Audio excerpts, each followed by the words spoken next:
batterie fanfare d'être présente à nos côtés aujourd'hui. Vous allez voir, ça va être un peu deux salles, deux ambiances, entre la batterie fanfare et ce que vous verrez un peu plus tard. Mais ça sera tout à fait conforme à l'esprit qu'on peut se faire de notre belle commune et de sa diversité. J'aimerais tout d'abord vous adresser à toutes et tous une très belle année 2024 pour vous, pour vos proches, pour tous ceux que vous aimez, qui vous sont chers, et vous souhaiter vraiment tout le meilleur, du bonheur, de la joie, de l'action aussi, et surtout de la solidarité avec ceux qui vous entourent. J'aimerais adresser en ce début aussi un remerciement tout particulier à nos agents de la collectivité, nos fonctionnaires, ceux qui font en sorte que cette commune fonctionne impeccablement. Bien sûr, il peut y avoir des hauts et des bas, des choses qui ne marchent pas, mais en tout cas, ils sont toujours présents pour nous et c'est important pour moi de les remercier dès le départ parce que sans eux, on ne serait pas grand-chose. La commune ne pourrait pas fonctionner, moi-même, je ne pourrais pas être maire, je pourrais avoir l'occasion de penser que j'ai un certain pouvoir, mais en fait, je n'en aurais pas. Et ces agents de la fonction publique sont parfois même malmenés au point qu'ils n'ont même plus de ministère depuis 2 jours. Et donc, j'aimerais particulièrement qu'on puisse les applaudir dans cette assemblée. J'en dirai d'ailleurs quelques mots, mais je voudrais maintenant aussi passer à d'autres remerciements, aux élus qui sont présents, quel que soit leur rang, leur dignité, en grade, et tous ceux qui sont bien présents. J'aurai l'occasion d'en citer quelques-uns. Je remercie tout particulièrement le président d'Annemasse Agglomération, monsieur le maire d'Annemasse, d'être présent, ainsi que mes collègues maires de Gaillard, d'Étrembières, les maires, je crois que je n'en oublie pas, et puis les conseillers départementaux, que ce soit Christian Verdenet ou Estelle Bouchet, de leur présence, ainsi que l'ensemble des élus, dans leur cadre et dans leurs fonctions, les adjoints, aussi l'ensemble des adjoints qui sont présents, ainsi que l'ensemble des élus du conseil municipal ou des autres municipalités. Sans eux non plus, rien ne serait possible. Et la plupart du temps, on remarque ou on dit ce qui n'est pas fait, mais on a toujours du mal à dire ce qui est fait. C'est normal, c'est la nature humaine. Il n'empêche que sans eux, il n'y aurait pas ce que nous avons aujourd'hui, l'action que nous portons déjà. Maintenant, nous allons entamer la 17e année, c'est 16 ans que je suis maire dans quelques mois. C'est grâce à eux que je peux faire tout ce que je fais à leur côté. 2023, ça a été une année riche en projets, en émotions. Elle est quand même passée, mine de rien, avec une vitesse un peu folle. On m'avait dit qu'à partir des 20 ans, le temps passerait très vite. J'ai l'impression qu'à partir des 40, ça passe plus vite. J'espère qu'à partir des 60, c'est pas pire. Mais en tout cas, ce qui est sûr, c'est que nous avons une commune qui a beaucoup bougé, qui a porté beaucoup de projets dans un moment qui était parfois un peu difficile. Et c'est vrai que notre situation d'élu local, en général, et d'élus locaux d'un sens plus large, n'est pas tout aussi confortable qu'il y a quelques années en arrière. Nous sommes amenés à diriger, à porter plein de choses, nous sommes amenés à prendre des responsabilités qui n'étaient pas les nôtres au départ forcément. Nous devons suppléer notamment à l'État. Et puis c'est vrai qu'il y a quelques années encore, quand on se retournait, on avait plutôt une collection de couteaux dans le dos parce que des gens voulaient prendre notre place. Aujourd'hui, quand on se retourne, on a plutôt un grand vent, une petite Far West. Personne ne dit « attendez, je vous aime bien, monsieur le maire, vous devriez rester. » Alors je ne parle pas que pour moi. Vous savez, c'est un peu plus compliqué que ça. Et puis on n'aimerait pas être vite. Voilà. Donc à un moment, les choses doivent changer, mais mine de rien, les élus locaux sont toujours dans une situation très particulière aujourd'hui, particulièrement difficile avec les différents contextes. C'est dans ce cadre-là aussi que j'aimerais rendre un hommage tout particulier, et non sans une certaine émotion, à un ancien maire qui nous a quittés mi-décembre, Jean-Michel Turet, qui était mon prédécesseur. Ça s'est fait dans le silence, dans la discrétion, ça c'est libre à sa famille. Il est pourtant important pour moi de noter qu'il a tenu une place importante dans cette collectivité.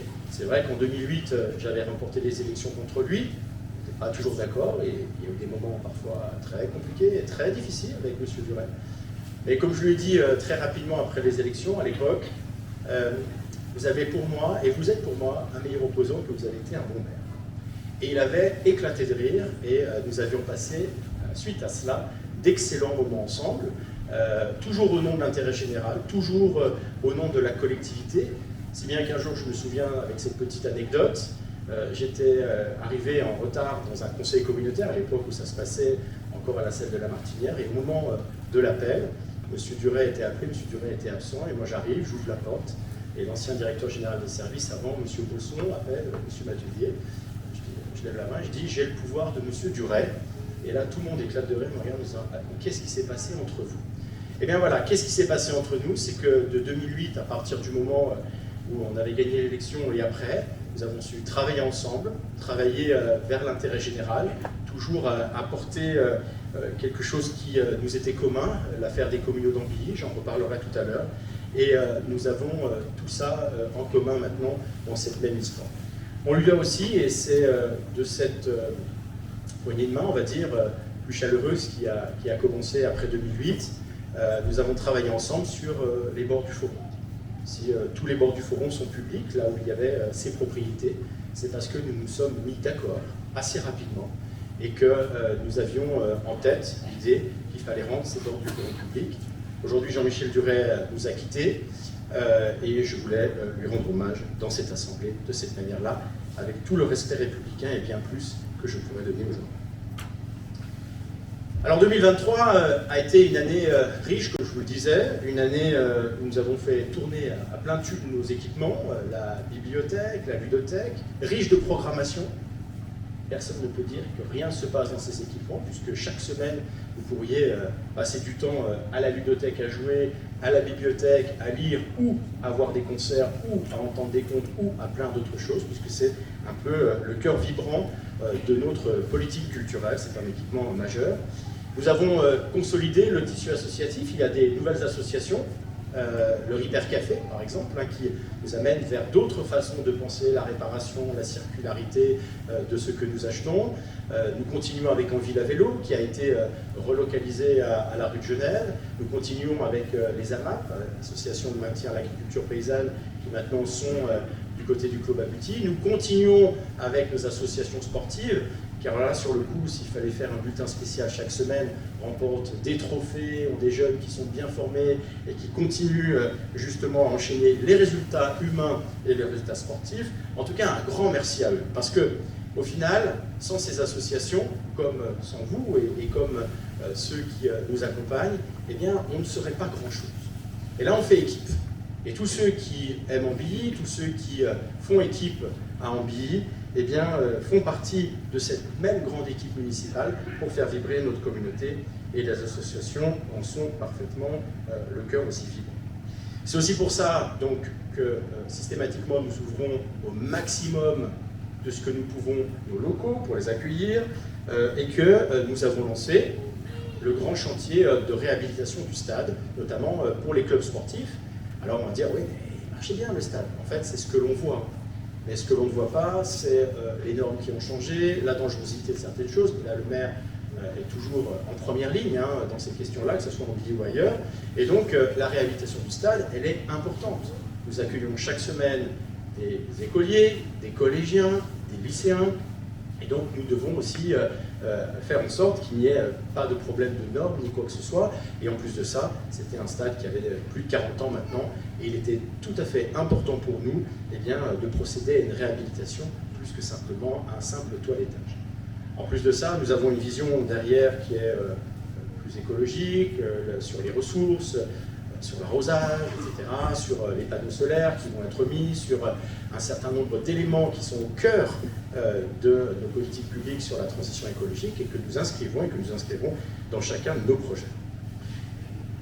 Notre action aussi pour les habitants, 2023, sur les services publics, des services publics toujours de qualité, que nous essayons. Alors, on ne peut pas nous faire le procès dans les communes. Ça, je crois que c'est impossible de nous faire, que nous avons rendu à chaque fois plus simple, plus accessible les services publics, notamment les procédures qui les accompagnent. C'est plus le formulaire A qui emmène au formulaire B, non, on rencontre les gens et puis on s'occupe d'eux et la plupart du temps, on les accompagne dans leur démarche administrative. On est peut-être un des derniers services publics à le faire convenablement et on était sûrement l'un des derniers services publics véritablement ouverts pendant la crise du Covid en 2020. Donc nous sommes aussi là au cœur de cette action sociale et du respect que nous avons pour nos habitants. Mais c'est aussi le cas des services pour lesquels nous avons changé aussi un petit peu la physionomie.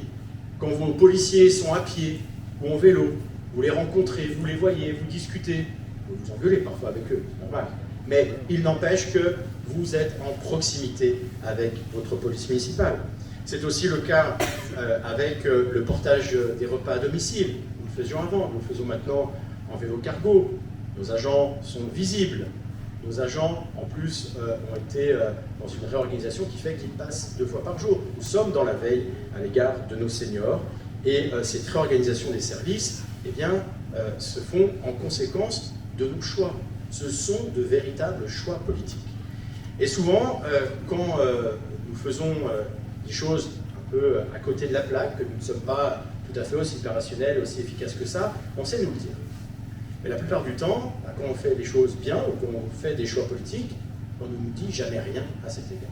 Alors on ne demande pas de la reconnaissance, moi je n'ai pas besoin de cette reconnaissance-là, mais je pense que les services, c'est parfois bien de leur dire quand ils font bien les choses, parce que c'est aussi ça le sens du service public, c'est ce rapport de confiance qu'il peut y avoir entre les gens, et aussi le rapport de confiance que vous pouvez avoir en vos fonctionnaires. Et puis, c'est pas parce que certaines procédures ont été numérisées, parce que bien sûr, nous numérisons des procédures, que nous n'agissons plus avec cette proximité-là. Je dirais bien au contraire, nous avons libéré du temps, alors là aussi c'est un choix, parce que vous auriez pu ne pas remettre ses postes et autres, en fait c'est un peu plus compliqué que ça, parce qu'on se rend compte que le numérique ne fait pas toujours gagner du temps, sur certaines tâches, mais la plupart du temps.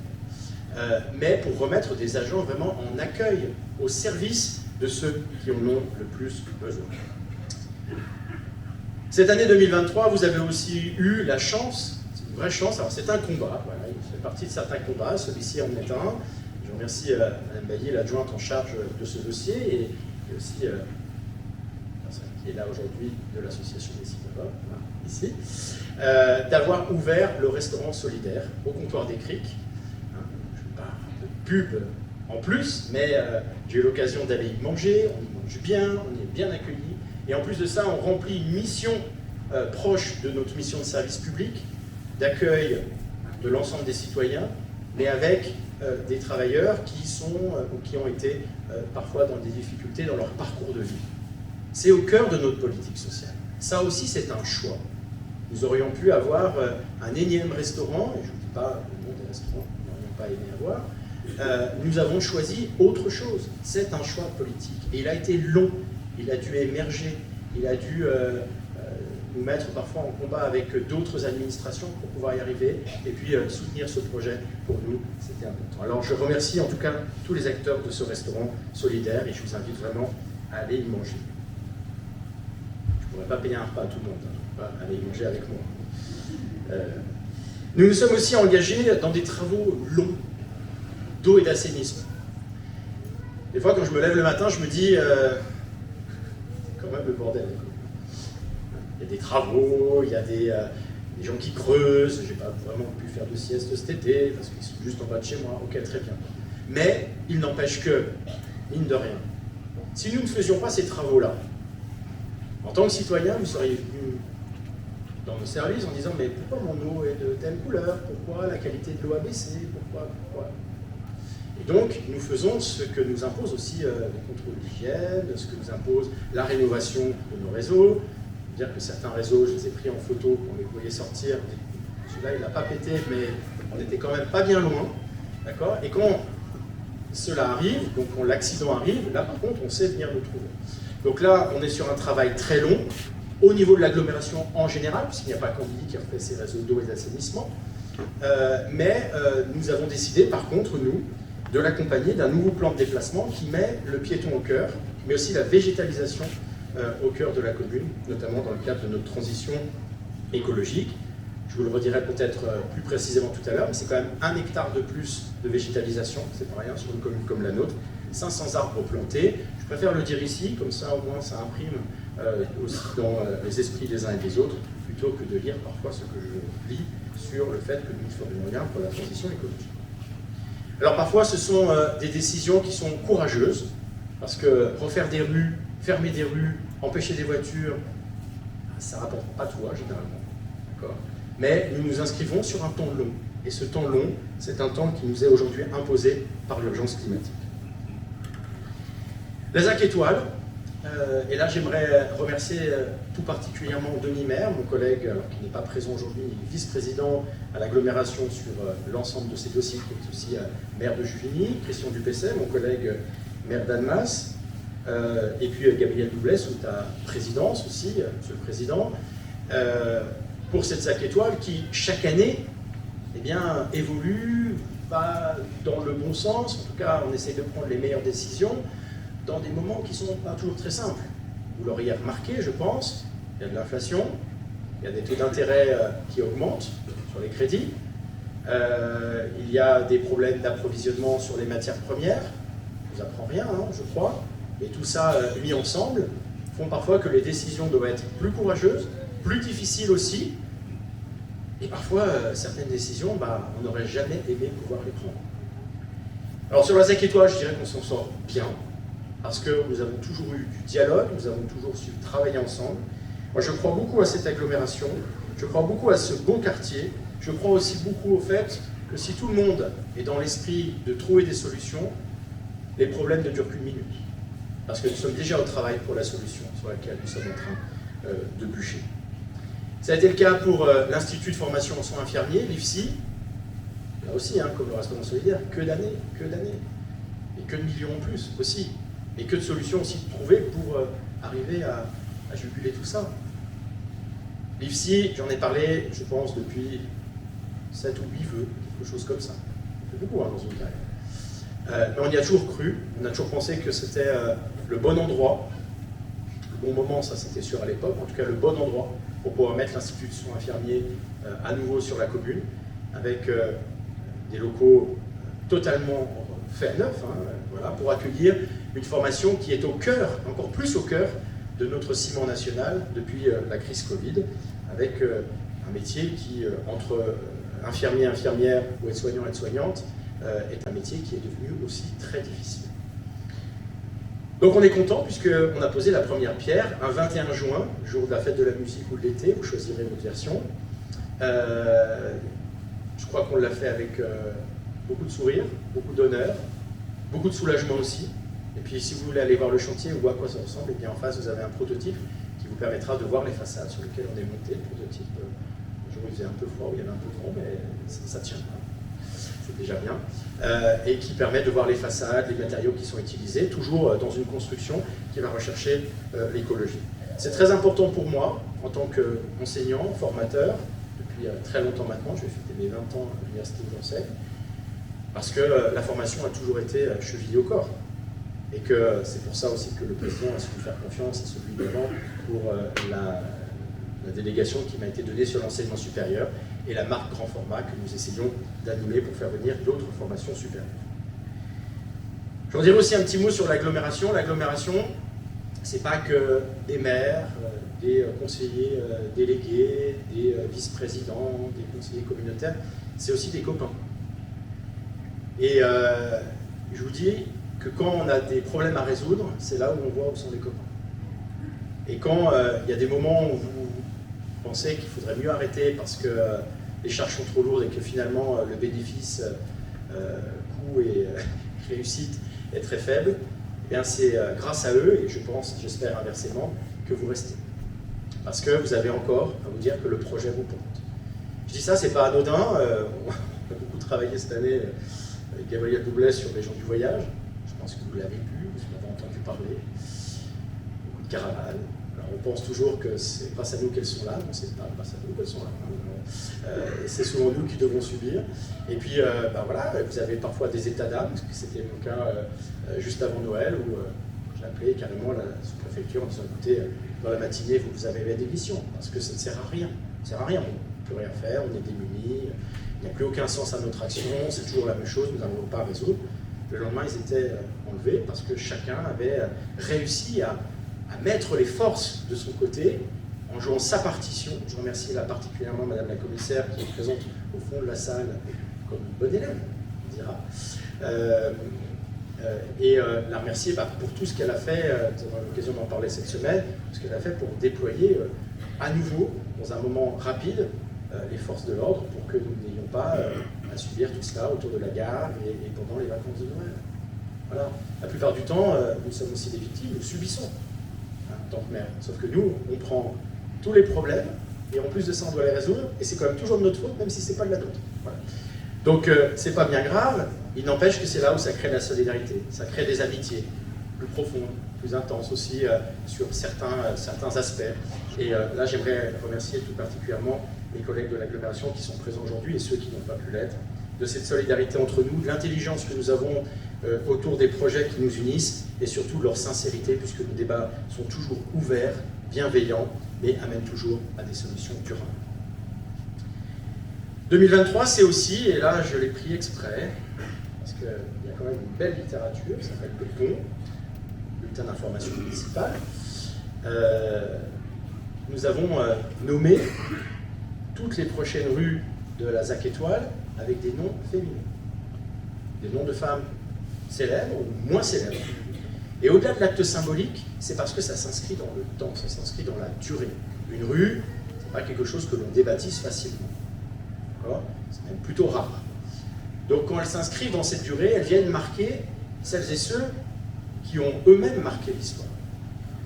Et c'est pour ça que Marie Paradis, Adrienne Bolland, Denise Vernet, Gisèle Halimi, Marguerite Yourcenar, Simone Veil, Rosa Parks, Claudie Aigneret, je vous avoue que j'aimerais bien qu'on puisse la faire venir ici à Amby, Claudie Aigneret, notre première femme astronaute, Elisabeth Heidenbez et Angélique Ducoudray, auront un nom de rue sur notre collectivité. Elles ont marqué l'histoire dans des spécialités très diverses. Vous pouvez retrouver l'ensemble de leur biographie sur le site internet.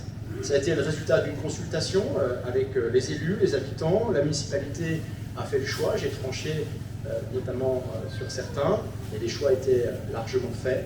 Et donc nous pouvons aujourd'hui nous dire que nous rééquilibrons une injustice de l'histoire et que je suis très fier d'être le maire avec mon équipe qui l'aura fait. Alors, on a fait un peu le point sur 2023, il y aurait plein d'autres choses à dire, mais parlons un peu de 2024. 2024, c'est une année où il faut plus peut-être qu'à certains moments avoir de la vision, se projeter. Comme je disais tout à l'heure, tous les problèmes qui arrivent, les problèmes de financement et autres, nous devons nous projeter, c'est parfois plus difficile. Et pour se projeter, il faut s'inscrire soi-même dans le temps long. Le temps long, c'est quelque chose qui est exigeant parce que nous devons nous projeter sur quelque chose qui n'est pas sûr, mais nous devons prendre des décisions sur quelque chose que nous ne verrons peut-être pas. Ce n'est pas toujours aussi simple que ça. Prenons le cas des communautés d'Amby. Peut-être refaire l'histoire rapidement pour ceux qui la connaissent moins. Les communautés d'Amby, ce sont des terres de l'autre côté de la frontière qui nous lient par l'histoire avec Napoléon Bonaparte. Je dis toujours que quand Napoléon a perdu, ça a enrichi Amby. C'est plutôt pas mal comme histoire. Mais ces terrains de l'autre côté de la frontière sont des terrains qui appartiennent encore à la commune, dont une partie aujourd'hui sont déjà urbanisés, les communes d'Amby, Belle-Terre, le projet, qui ont rapporté de l'argent à la commune dans les années 60-70 et qui ont rapporté de l'argent à la commune il y a quelques années au moment de la vente et de la cession en droit de superficie, c'est-à-dire avec un bail emphytéotique, donc une forme de location. Monsieur Duret avait signé cette promesse de vente. C'est lui qui l'avait signé. Moi, je n'étais pas tout à fait d'accord avec cette promesse de vente générale, et j'ai rééquilibré cette promesse de vente sur quelque chose qui était un acte juridique déjà constitué, en essayant de gagner ces 30% de location des terrains et en faisant rentrer des loyers pour la collectivité. Pour moi, c'est 16 ans de combat. Alors, quand vous regardez sur 45, village, bientôt 46, c'est presque le combat d'une vie, les communautés. C'est pas rien. C'est une histoire sérieuse. On ne peut pas se mettre à côté de l'histoire. Et quand je vois un conseil municipal ou d'autres qui se mettent à l'écart des votes, ou qui décident, à un moment ou à un autre, pour des questions politiciennes, de ne pas voter à l'unanimité et délibérations qui nous aident à nous défendre devant le canton de Genève pour la fiscalité, je dis oui, on se met à côté de l'histoire. Ça n'est pas juste. On ne peut pas imaginer clairement que Jean-Michel Duret, qui était un opposant dur à mon égard, et Philippe Vieux, qui est décédé l'année dernière aussi, d'un opposant dur à mon égard, ait pu faire quelque chose, et que je m'inscrive dans leur sillage et dans leur histoire à l'unanimité avec eux, pour qu'on puisse, derrière, avoir ce type de vote comme nous avons pu l'avoir en conseil municipal. Au même moment, nous étions en lien avec la préfecture, avec les ambassades. Le dossier avait été donné dans l'après-midi, puisque c'est le moment où Emmanuel Macron était venu en Suisse. Le dossier a été donné aux conseillers du président de la République. J'ai rencontré des conseillers d'État et l'attaché fiscal de l'ambassade pour justement faire en sorte que nous n'ayons pas de fiscalité sur les terrains qui ont été vendus, ce qui était normalement le point de départ au moment où Jean-Michel Duret avait signé ce contrat à la fin des années 2000. C'est un combat. Ce combat, il ne peut y avoir personne à côté de ce combat. Nous devons œuvrer ensemble et je le regrette aujourd'hui, on ne peut pas se mettre à côté de l'histoire. Alors, cet argent, mine de rien, ces millions d'euros, puisque, entendu que nous n'aurions jamais 111 millions d'euros, sur 3 millions, en fait c'est 111 millions d'euros, in fine, qui seront à la commune, ça ne se fait pas en un seul coup, une promesse de vente c'est long, ça se travaille, eh bien, je le dis, serviront très clairement au plan école, notamment, et à la transition écologique. Plan école et transition écologique, parce que nous avons besoin de réhabiliter nos écoles, qu'il est important pour nous de le faire, mais aussi de voir beaucoup plus loin, d'aller sur notre histoire en nous inscrivant très durablement dans ce temps long, comme je l'ai dit tout à l'heure. Alors disons un mot sur le plan école. Le plan école, c'est une 3e école qui devrait être construite dans le quartier vers la rue Ravier, adossée à un collège. Petite nouveauté, puisque nous avons travaillé avec le président du département, Martial Sadier, pour qu'il y ait un autre collège, et je remercie d'ailleurs les conseillers départementaux ici présents de nous avoir accompagnés et de nous accompagner sur ce projet. Ce collège, qui devrait être un collège de proximité, un collège des courtes distances, puisque en Billien, nous pourrions aller à pied ou en vélo au collège, alors qu'aujourd'hui nos enfants doivent aller plus loin, notamment à Gaillard, et traverser un certain nombre d'embûches pour pouvoir y aller, qui sont des embûches plus urbaines, plus routières, avec des bus, etc. Donc notre objectif, c'est bien de calibrer ce collège comme étant un collège de proximité. Et donc, que cette 3e école puisse être à côté de ce collège, c'est aussi peut-être garantir un parcours au même endroit, de la maternelle jusqu'à la 3e, dans un endroit qui est fait pour vous. Réhabilitation de l'école de la fraternité aussi, qui en a besoin, un bâtiment ancien, nous voulons lui redonner aussi ses lettres de noblesse à ce bâtiment, et nous allons lancer la réhabilitation tout bientôt.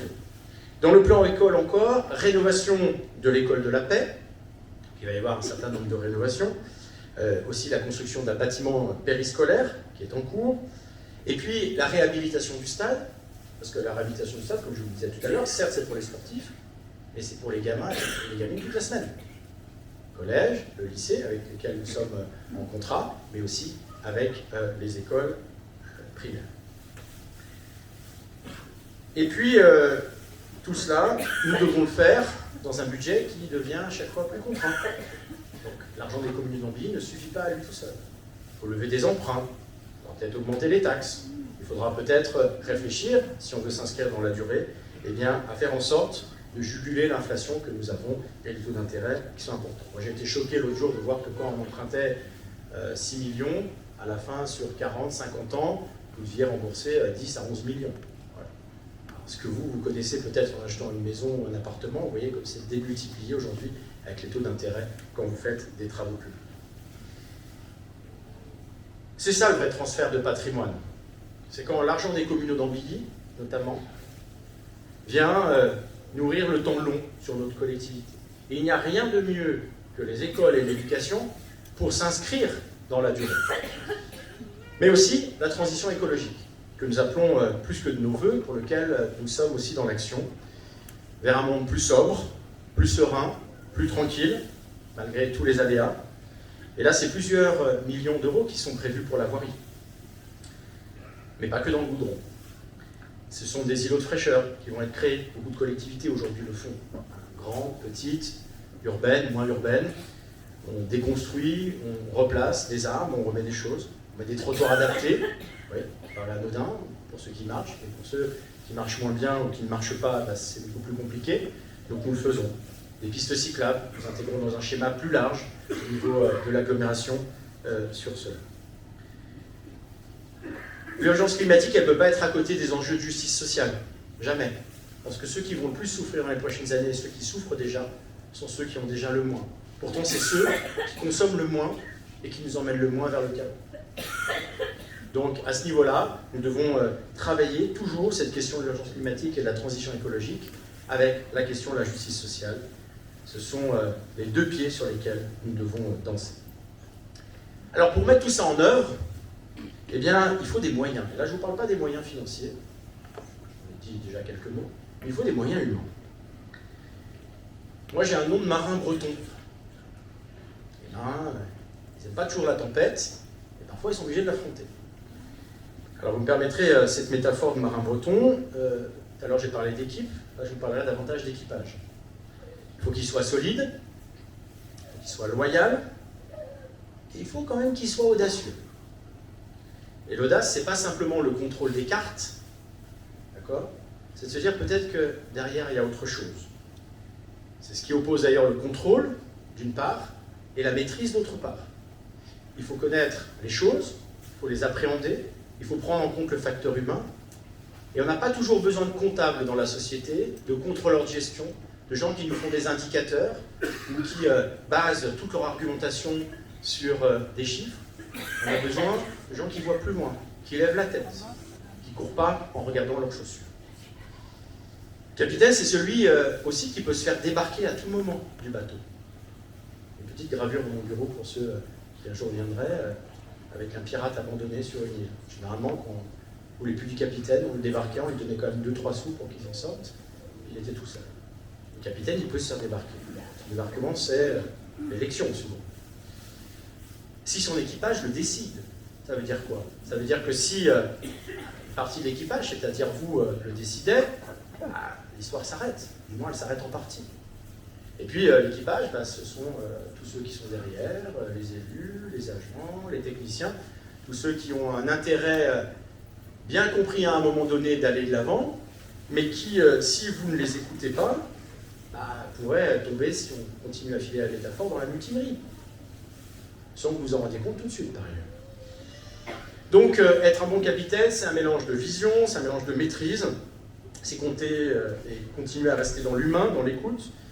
Il faut savoir garder la main ferme, je ne dis pas le contraire, et je pense l'avoir à beaucoup d'égards, parce qu'il faut tenir la barre, mais ça ne vous empêche jamais, et bien au contraire, de toujours pour prendre les bonnes décisions, de rester à l'écoute, d'avoir toujours envie de convaincre, d'observer, de vous adapter, d'avoir de l'humanité dans la manière dont vous abordez les situations, les problèmes et les gens, et d'admettre sans sourciller vos torts. C'est pas toujours évident, en plus quand on est au pouvoir d'admettre ses torts, mais on peut se tromper en politique, et quand on se trompe, il faut le dire. Je suis persuadé qu'on ne reprochera jamais à un élu ou à un citoyen, mettons les deux dans le même panier, là sur le coup, d'être honnête, on lui reprochera d'avoir essayé de contourner les choses, de contourner le propos, et de n'avoir jamais fait ce qu'il avait dit pourtant qu'il ferait. Alors l'équipage, je ne parlerai pas de vous, vous êtes en partie dans la réorganisation, mais plus en tant que victime peut-être, qu'on s'entende pour certains sur ce que nous allons faire, les travaux et autres, mais à tous ceux qui travaillent avec nous, c'est 4 pôles aujourd'hui, nous avons organisé toute l'équipe municipale, c'est plus de 110-120 agents, nous avons organisé en 4 pôles, un pôle ressources fonctionnelles, un pôle ville durable, un pôle rayonnement de la ville, un pôle solidarité et réussite éducative. Ressources fonctionnelles, globalement, c'est un peu le cœur du réacteur. C'est ce qui nous permet de nous adapter aux défis, de faire évoluer les carrières publiques, de nous mettre au service du public, bien évidemment, d'être dans cette idée d'être efficace, d'avoir cette durabilité de nos services publics, c'est-à-dire de les penser dans le temps, pas simplement parce qu'on aurait décidé pendant 2-3 ans qu'il y aurait quelque chose parce que ça nous ferait pousser, mais de faire en sorte que ça dure dans le temps, qu'on crée notre histoire. Et les services publics, comme j'en discutais avec ma directrice générale des services, et là je fais une petite parenthèse, parce que c'est son anniversaire aujourd'hui, je souhaitais lui dire, elle est tout au fond de la salle, comme une très bonne élève. Vous aurez l'occasion, je mettrai un petit panneau à la fin que vous alliez lui souhaiter une bonne année. Elle m'accompagne depuis 16 ans, c'est son anniversaire.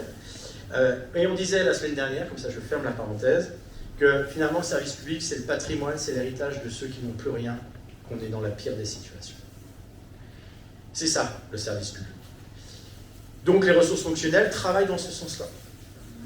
La ville durable, c'est avant tout remettre la sobriété au cœur de notre exercice. Il y a 2 ans en arrière, on n'entendait parler que de sobriété. Il y avait des plans gouvernementaux, etc. Je ne sais pas si vous avez vu d'ailleurs, cet hiver, comme il y a un peu moins de problèmes pour se chauffer, parce qu'on a encore des réserves, on parle beaucoup moins de sobriété. Pour autant, quand même, les Français ont fait de vrais efforts sur leur consommation d'énergie. Et c'est tant mieux. Hein. Mais c'est-à-dire qu'il ne faut jamais baisser la garde là-dessus. La ville durable, c'est donner de la cohérence au projet, c'est faire adhérer, c'est gagner en transversalité avec les services, c'est accompagner la mutation démographique, mutation qu'elle soit qualitative ou quantitative, hein, cette mutation, et c'est surtout remettre au cœur de l'urbanisme et de l'aménagement l'humain, l'habitant, comprendre ses fonctionnements au quotidien. Quand il se lève le matin, qu'est-ce qu'il fait, où il va, comment il œuvre dans la journée, quels sont les services dont il a besoin, quels sont les commerces dont il a besoin. C'est ça tout le travail qui est au cœur de ce que nous faisons. C'est le travail que nous menons au cœur de la ZAC, notamment quand on essaie de réfléchir à la sociologie de cette future ZAC, toujours en essayant de se projeter sur ce que ça pourrait être et en n'étant pas sûr que nous réussissions notre challenge. Le rayonnement de la ville, c'est développer une offre festive, culturelle et sportive. Nous avons mis autour de ces axes le rayonnement de la ville. C'est-à-dire que je considère qu'une ville, ce n'est pas simplement marcher dans les rues, aller à un commerce, c'est de pouvoir vivre cette ville de la meilleure des manières possibles. Ce sont les partenariats avec les associations. C'est important eh bien, de les consolider. Je donne aussi un exemple que j'ai lu cette semaine, et c'est un bel exemple d'intercommunalité sans que les maires aient vraiment à mettre leur nez dedans. Monsieur le maire de Saint-Cergue, moi-même, des clubs se sont rapprochés. Le club de pétanque de Saint-Cergue vient à domicile au club de boules d'Ambilly. Et c'est plein tous les jours, on m'a même dit, bon, pas 24 heures sur 24, parce que là ça serait un peu compliqué pour nous, mais 7 jours sur 7, avec des fois 50 personnes qui partagent une passion parfois un peu différente, parce que dans notre tête, la pétanque et la boule c'est pareil. Non, c'est pas pareil. Je peux vous dire que si vous voyez quelqu'un qui fait de la boule lyonnaise, que vous lui dites ça, courez vite après. Mais c'est chouette de voir des gens qui se disent l'esprit d'agglomération, c'est pas que les élus. C'est ce que nous pouvons faire nous-mêmes pour améliorer cet esprit-là, parce qu'à un moment nous avons des besoins, parce que finalement nous nous entendons, parce que nous ne nous connaissions pas, et qu'il est parfaitement important pour nous de faire des choses ensemble. Donc moi je suis très content que nous soyons dans ce type de dynamique, et ça nous pousse peut-être à réfléchir plus loin, justement sur les partenariats de ce type d'association avec nos écoles, avec nos jeunes, parce que le sport doit toujours être au cœur de nos actions communales.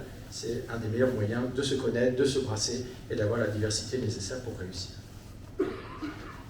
La dynamique commerciale, alors comme je n'avais pas assez de boulot, le président et le premier vice-président m'ont donné la délégation en commerce à Annemasse Agglomération. Voilà, c'était un beau challenge. Et je vais vous dire un truc, je m'éclate. Je m'éclate parce que, comme je le disais il y a quelques jours aux commerçants, dans une réunion de commerçants, il n'y a pas grand-chose à perdre, mais on a beaucoup de choses à gagner. Le commerce de centre-ville, c'est un commerce qui doit accompagner l'arrivée du prolongement du tram. Le commerce de centre-ville, c'est celui qui doit nous permettre de nous balader et d'avoir de la diversité. C'est pas simple, je vous le concède, et c'est souvent pas la faute des élus. Et il faudrait davantage s'adresser aux propriétaires et à ceux qui mettent des franchises ou à ceux qui veulent faire autre chose avec ce type de commerce. Le centre-ville, c'est compliqué d'animer un centre-ville et de faire quelque chose sans les commerçants. C'est encore plus dur quand les commerçants ne tapent pas dans la main des élus pour faire les choses. Donc c'est un beau challenge.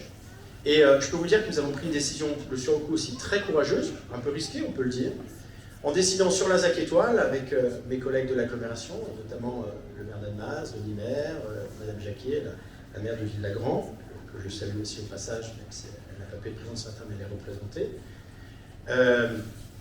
d'avoir dit il faut porter les futures cellules commerciales sur la ZAC Étoile. Porter, ça veut dire que c'est la collectivité qui sera, d'un point de vue large, c'est l'établissement public foncier, qui sera propriétaire des lieux, des locaux. Ce qui nous permet de maîtriser la qualité et la diversité de nos commerces. Mais pourquoi vous n'avez pas fait ça avant? Parce qu'il y a 15 ans en arrière, quand on parlait à un commerçant qu'on voulait faire sur des choses, il dit attendez, profession libérale, laissez-nous tranquilles, occupez-vous de vos affaires. Sauf que la donne a changé. Et aujourd'hui, on dit, mais qu'est-ce que fait la commune? La commune, elle va essayer de faire ce qu'elle peut, et essayer de le faire le mieux possible. C'est la même chose pour les professions de santé. Travaillons sur une maison de santé à Ambilly. Travaillons sur un meilleur équilibre de la santé sur notre territoire au niveau de l'agglomération avec les diagnostics santé. Donc, là aussi, on se retrouve confronté à des médecins qui avant disaient, ouais, profession libérale, laissez-nous tranquille, que je dis, ouais, au fait, vous mettez quelle disposition pour les maisons de santé? Voilà. On doit reprendre les choses. Ça n'était pas naturellement nos compétences. Et même du moment où on aurait aimé le faire, mais je vous garantis que le maire qui aurait décidé de le faire, il aurait eu une belle volée de bois vert.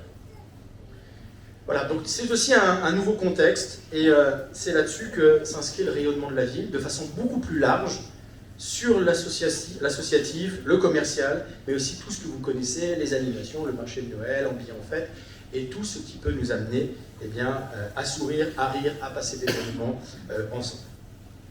Dernier pôle, solidarité et réussite éducative. Alors, c'est pas parce qu'on a marqué réussite éducative qu'avant on ne croyait pas à la réussite de nos enfants. Soyons bien clairs là-dessus. Mais ça veut dire qu'on en refait et on le remet en avant comme étant un objectif politique majeur. C'est ce qui nous permet, encore une fois, de nous inscrire dans ce temps long. Nous devons miser sur notre jeunesse. Et autant vous dire que l'adjoint scolaire n'a pas beaucoup changé par rapport au ministre ces 16 dernières années sur le scolaire. Et que nous tenons la barre, généralement dans nos communes, pour rattraper parfois aussi des projets gouvernementaux qui sont peu clairs ou pas tout à fait adaptés, et que nous faisions, notamment avec nos périscolaires, nos centres de loisirs, un travail qui est certes tout à fait intéressant, mais parfois avec des moyens qui sont aussi parfois plus compliqués, notamment le recrutement de nos animateurs, de ceux qui nous accompagnent aussi par rapport au handicap ou autre. La solidarité, c'est par exemple des actions que vous avez pu voir dans le pont, la bourse jeune, le partage des livres et des jeux, le portage aussi, des livres et des jeux qui pourront être mis en place, les goûters solidaires contre l'isolement des seniors, en pleine canicule, nous accueillions au bar du parc plusieurs seniors qui avaient été dans le plan canicule pour passer un bon moment avec eux, boire un verre, discuter, faire du lien en fait tout simplement et passer un excellent moment. Nous sommes contents de pouvoir le faire et de lier ces questions de solidarité à la réussite éducative. Alors pourquoi? Parce que finalement, tout ce que nous n'aurions pas à réparer aujourd'hui, c'est parce que nous aurions investi hier pour pas que ça arrive. L'éducation, c'est ça, c'est l'investissement social majeur pour l'avenir. Et donc, nous avons, dans ce cadre-là, la volonté de gagner cet esprit de communauté. Un enfant qui aurait été bien, qui aurait bien grandi dans sa collectivité, c'est un enfant qui la respectera toujours, c'est un enfant qui défendra toujours sa commune dans le bon sens du terme, et qui aura le bon esprit communautaire sur le coup, et pas communautariste, dans le bon sens du terme. Et ça, pour moi, c'est très très important, parce que c'est ce qui nous permet aussi d'affronter les tempêtes. On a fait confiance en interne. Tous les chefs de pôle qui ont été nommés récemment l'ont été en interne. Ce sont des agents qui sont montés à l'intérieur de la collectivité, voilà, et qui deviennent un peu second du capitaine, si on peut dire de cette manière, qui vont affronter les tempêtes avec lui. Je leur fais intégralement confiance. Je leur ai dit 3 mots lundi. La confiance que je vous ai accordée avec la directrice générale des services, vous devez la transférer à vos équipes, parce que c'est cette confiance-là qui fera qu'on avancera ensemble. C'est la transparence sur nos procédures, sur tout ce que nous mettons en place, sur nos projets, sur ce qui va, sur ce qui ne va pas. Cette transparence, elle est importante, et c'est, comme je disais tout à l'heure, la maîtrise, et pas le contrôle. Moi, j'en ai assez soupé de ceux qui veulent toujours tout contrôler, mais de ceux qui finalement à la fin ne maîtrisent rien du tout. La maîtrise, quand on fait un sport, c'est finalement se dire qu'on va peut-être courir un marathon sur 42 km et quelques, faire un match de boxe, par exemple, comme j'en fais quelques-uns parfois, et de se dire qu'il ne faut pas courir les kilomètres toujours au même rythme, ça c'est comme on l'apprend à l'entraînement, mais il y a des moments, vous aurez des vallons, vous aurez des moments plus compliqués, vous allez avoir soif, vous allez avoir faim, vous allez ralentir, vous allez gérer, etc. etc. Le contrôle, ce n'est pas la montre. Ce n'est pas 5 minutes au kilomètre à chaque fois. C'est parfois des moments plus difficiles, c'est des moments où on se sentira mieux, c'est des moments où on accélérera. C'est ça la maîtrise. Ça n'a rien à voir avec le contrôle, c'est bien quelque chose qui va au-delà intellectuellement et moralement. Mais malgré tout, on fait quand même du contrôle. Et c'est pour ça que je termine avec le pôle qui n'en est pas un, et qui est sous ma responsabilité directe, la police municipale. Parce que malgré tout, là oui, il y a quand même du contrôle. Mais il y a aussi d'autres choses qui sont mises en place. Quand j'entends parfois certains ambiants dire « Ouais, non, il n'était pas assez d'amende. » Alors, généralement, ce n'est pas ceux qui viennent de se prendre une amende, hein, je vous le dis.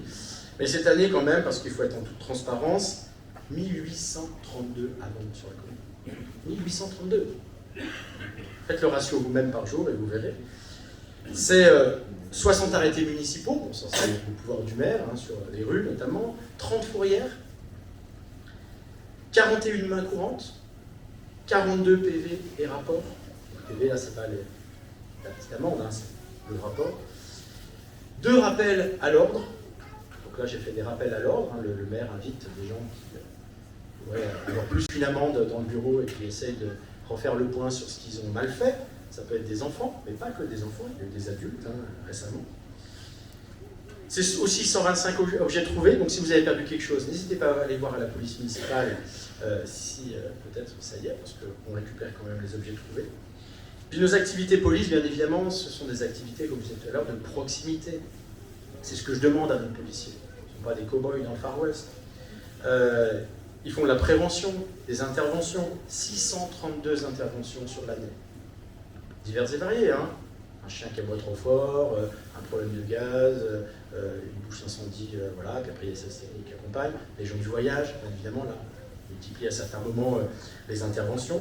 Mais c'est aussi 42 opérations tranquillité-vacances, pour que vous puissiez partir tranquillement. Alors je suis un peu jaloux parce que moi, ils font très bien, et ce que je sais, les opérations tranquillité-vacances, ils reçoivent des chocolats à Noël. Bon, moi aussi, c'est vrai. Mais voilà, et qu'on partage toujours entre nous parce qu'on est dans le même équipage.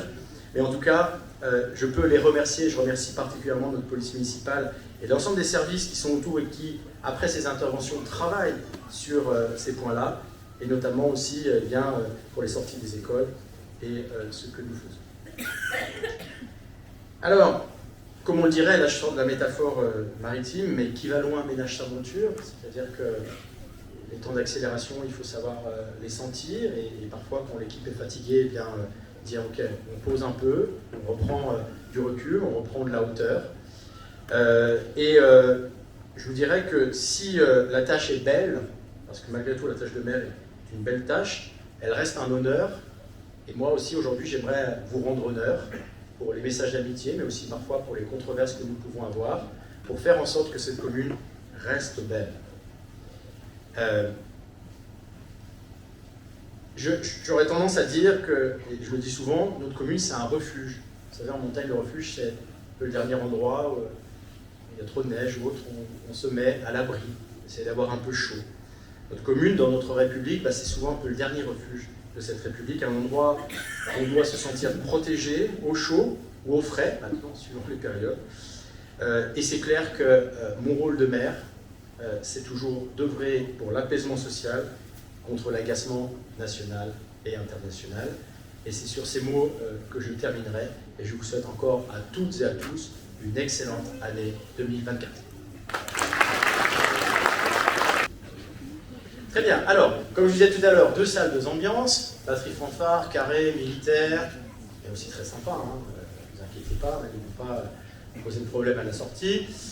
D'ailleurs, je les remercie des morceaux qu'ils ont joués tout à l'heure, je les remercie aussi de l'animation qu'ils apportent à notre collectivité et les moments républicains que vous pouvez accompagner. Et là, on va passer à une animation avec les jeunes filles qui sont avec Diana, danseuse, qui est derrière. Voilà. Et je vais inviter les jeunes filles sur le podium. It might seem crazy what I'm about to say. Sunshine, she's here, you can take a break. I'm a hot air balloon that could go to space. With the air, like I don't care, baby, by the way. Because I'm happy, I'm alone, if you feel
Écoutez, bonjour, pardon. Bonjour à toutes et à tous. C'est pas forcément facile, mon cher Guillaume, de passer après un joli numéro tel que celui-là. Je suis pas très bon aux claquettes. Et en plus de ça, je suis votre dernier obstacle avant le buffet. Donc je vais m'efforcer, mesdames et messieurs, de faire assez court. En tout cas, Guillaume, je voulais te remercier pour tes mots, pour ton discours, pour ton accueil, pour ton invitation à laquelle j'ai répondu avec un immense plaisir. Vous me permettrez de me placer sous les salutations qui ont été parfaitement faites par votre mère tout à l'heure. J'ai beaucoup de plaisir à être là. J'ai beaucoup de souvenirs. Vous voyez, il est un petit peu haut. J'ai beaucoup de... Attendez. Voilà, parfait. J'ai beaucoup de souvenirs à Ambilly. Des souvenirs de jeunesse, puisque quand j'étais lycéen, je venais dans ton gymnase. Et puis j'ai fait partie du club d'athlétisme d'Ambilly aussi. Et j'ai pratiqué, pendant quelques années, peut-être pas suffisamment longtemps, vous me direz, mais j'ai pratiqué sur ton stade que tu évoquais tout à l'heure. Et puis comme tu l'as évoqué aussi, c'est des souvenirs d'élus aussi, puisque les premiers bureaux communautaires se déroulaient au Clos Babuti, juste à côté. Les conseils communautaires à la salle de la Martinière, bon, c'est une commune qui a une relation forte avec notre agglomération. Tu as évoqué beaucoup de projets dans ton discours, témoignant du dynamisme de la commune, et une fois encore, permettez-moi de saluer l'engagement des élus, de ton équipe, de tes agents, de toutes celles et ceux qui œuvrent pour le bien commun, dans un contexte, et tu l'as rappelé aussi, de défiance toujours plus forte envers nos institutions. Et oui, c'est là, dans la commune, effectivement, qu'il faut tenir les lignes, peut-être plus encore qu'ailleurs.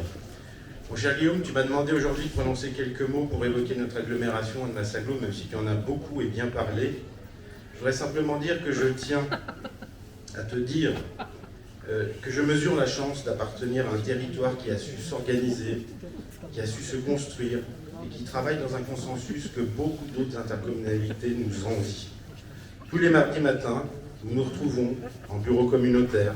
Nous partageons largement sur tous les sujets de préoccupation, sur tous les projets qui nous rassemblent et qui font que profondément, ici, la notion de bloc local, c'est-à-dire ce lien très fort qu'il y a entre l'agglo et les communes, fait particulièrement sens et particulièrement pertinent.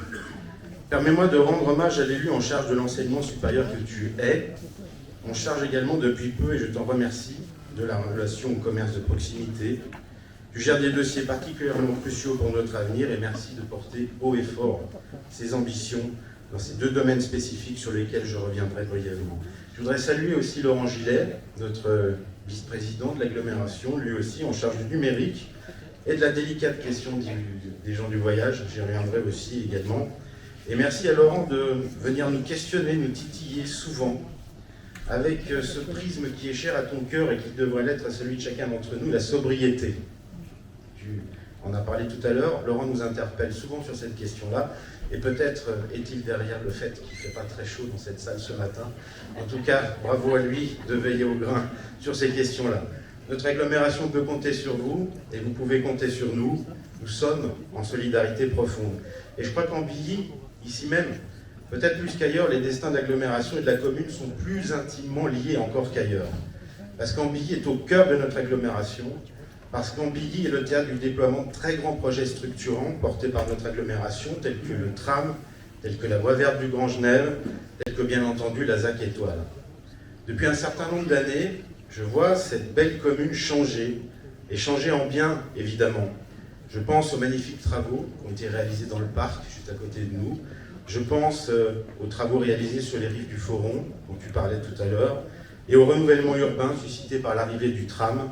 Et à n'en pas douter, la conjugaison des projets portés par la commune et ceux de l'agglomération aura été, est et sera, je n'en doute pas, extrêmement fructueuse. Le projet sur lequel j'avais envie de un tout petit peu insister ce matin, c'est forcément le projet de la ZAC Étoile, puisqu'il est très largement situé sur la commune d'Ambilly. Un projet majeur, de grande envergure, qui porte la quasi-totalité de nos ambitions politiques, au sens noble du terme, de notre agglomération. Un projet d'éco-quartier, construit sur une friche, en plein cœur d'agglomération, avec de très fortes ambitions en matière de transition écologique. Un projet qui se veut exemplaire, dans un endroit du monde où certainement on a les moyens un peu plus qu'ailleurs d'accélérer le changement et d'en tenir les promesses. Un écoquartier qui concentre toutes les solutions de mobilité entre le ferroviaire, le Léman Express, les bus et les mobilités douces. Un projet de logement, là où il manque justement, là où le foncier est rare et cher, là où nos salariés en euros éprouvent les pires difficultés à disposer d'un véritable parcours résidentiel, là où s'ils veulent devenir propriétaires, ils sont quasiment contraints d'aller travailler de l'autre côté de la frontière, en Suisse, et désertent donc nos fonctions publiques et nos entreprises locales.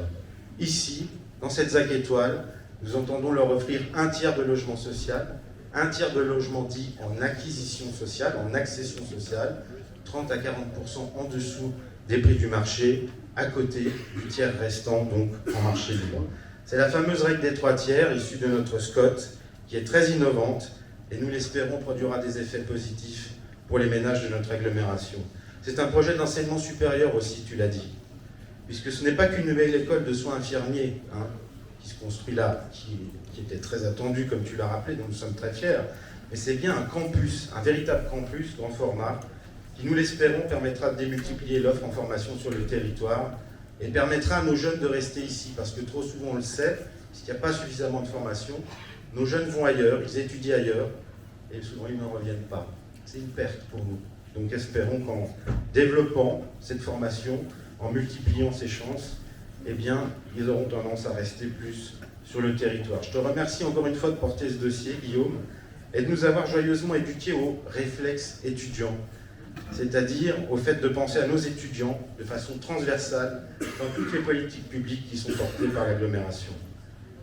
Tu l'as dit aussi, la ZAC étoile, ce sont les rez-de-chaussée actifs, cette volonté que nous avons collectivement avec les 3 communes membres, Annemasse, Ville-d'Agrand, Ambilly, l'agglomération et l'EPF, je salue son président qui est parmi nous aujourd'hui, d'acquérir tous ces locaux pour en assurer la destination, pour que ça reste bien des choses choisies, pour qu'on puisse modérer les loyers, pour que les activités qui s'y déploient puissent être pérennes. De façon générale, nous voulons que ce quartier soit un démonstrateur de savoir-faire, un démonstrateur de bien vivre ensemble, un lieu animé, agréable, vivant, avec des équipements et des espaces publics de qualité. Un lieu qui sera tout sauf une cité dortoir, à l'image de tout le territoire de notre agglo qui s'est pris en main et a beaucoup à offrir. Le challenge est immense parce que nous souffrons, et nous le répétons souvent, d'inégalités très fortes sur notre secteur, parmi les plus aiguës de France. Il est de notre devoir de ne laisser personne au bord de la route. Et l'une des particularités de notre agglomération est d'avoir su très tôt miser sur les enjeux de cohésion sociale à côté des communes. Je voudrais vous dire juste 2 mots. Tu as évoqué la question des gens du voyage. C'est une compétence dont s'occupe Laurent Gillet. Pour vous la faire très courte, il y a un cadre national, c'est la loi Besson. Et cette loi, elle se décline par des schémas départementaux d'accueil des gens du voyage, dans chacun donc des départements français, et fixe un certain nombre d'objectifs aux intercommunalités en matière de sédentarisation des gens du voyage, en matière d'accueil, ce sont les aires d'accueil où ils peuvent passer quelques temps avant d'aller ailleurs, en matière d'aires de grand passage où on accueille les grands groupes qui viennent à la saison estivale. Tout ça est parfaitement normal. On est dans la logique du déploiement de ce schéma, on joue parfaitement notre rôle, on le joue même bien mieux, j'ose le dire, que d'autres intercommunalités. On a beaucoup fait en matière de sédentarisation, on a une aire d'accueil qui vient d'être rénovée, et puis l'aire de grand passage, on verra, mais enfin, on y travaille. Le groupe qui est venu à plusieurs reprises sur le territoire d'Ambilly, sur la ZAC étoile, sur Annemasse, sur Gaillard, sur Étrembières, sur Saint-Cergue, sur Crampsal, sur Vétra, je ne sais pas s'il y a une commune qui a été épargnée. Si Lucinge peut-être, parce que Lucinge est en pente. On souffre d'occupations répétées, illicites, sur le domaine public, sur les parkings privés, des entreprises, des commerçants. Et ce groupe, je ne lui donne plus le droit de s'appeler gens du voyage. Je pense qu'il ne faut pas qu'on fasse d'amalgame. Il y a parmi cette communauté plein de gens qui jouent le jeu, ils sont très respectueux, c'est pour eux qu'on travaille, qu'on fait des aires d'accueil, qu'on sédentarise, etc. Là, c'est un groupe de voyous, il n'y a pas d'autre mot, et pour lequel il faut de la fermeté. Et je suis heureux, parce qu'on n'a pas toujours été entendu comme ça par l'État. Aujourd'hui, l'État ait compris qu'on avait affaire à un groupe tout à fait particulier et qui appelait des réponses spécifiques de l'État. Au début, les évacuations prenaient un temps fou. Aujourd'hui, véritablement, l'État a été capable de les évacuer 2 fois de suite en 24 heures. Ça veut dire que l'État ne lâche plus le morceau et entend montrer que la République tient un discours de fermeté à ce groupe qui est dans une logique séparatiste, disons-le. Je voudrais rendre hommage vraiment aux forces de l'ordre qui ont passé un temps fou à gérer ça, à côté de nous, élus, à côté des agents. Remercier Madame le Commissaire, remercier également nos polices municipales qui ont beaucoup œuvré sur ces questions-là, et leur souhaiter bon courage en espérant que la fermeté qui est à l'œuvre depuis un certain nombre de temps produira ses effets et finira par dissuader de ce groupe de se comporter n'importe comment sur ce territoire. Oui, nous avons vécu des moments difficiles, mais bon, on ne peut pas résumer l'année de l'agglomération à cela. On a eu de très beaux moments, la première pierre de l'IFSI, tu l'as dit, l'inauguration du téléphérique du Salève après 2 ans de travaux très importants. Je salue la présidente du GLCT du téléphérique. Après 2 années de profonde réhabilitation, comme je vous disais, l'inauguration du Pont Neuf à Ville-d'Agran, et puis ce qui est à venir avec la ZAC Étoile, avec le lancement de la phase 2 du tram, démontre toujours plus la capacité que nous avons à investir ensemble pour changer ce territoire, pour le doter des grandes infrastructures qu'il mérite, et lui donner, par tout ce que l'on porte en termes de politique sociale, culturelle, éducative, événementielle, ce supplément d'âme qui fait que nous n'avons pas à nous considérer comme une morne banlieue de Genève. Il fait bon vivre chez nous aussi, travailler et sortir. Ce territoire, j'y ai grandi, l'enfance à Saint-Sergue, le collège à Ville-d'Agran, le lycée à Annemasse, je le vois évoluer, se reprendre en main, changer de dimension en matière de mobilité, de logement, de développement économique. Je le vois se questionner, se poser les bonnes questions, se préoccuper de chacune et de chacun d'entre nous en matière de cohésion sociale, de culture.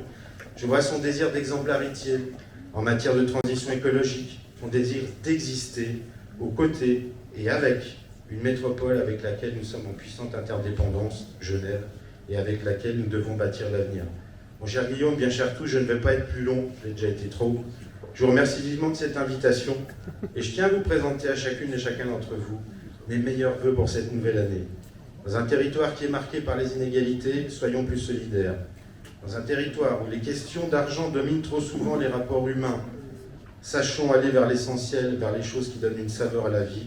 Dans un territoire qui croît, qui se développe, ne perdons jamais de vue que l'humain va être au cœur et chacun y trouver sa place.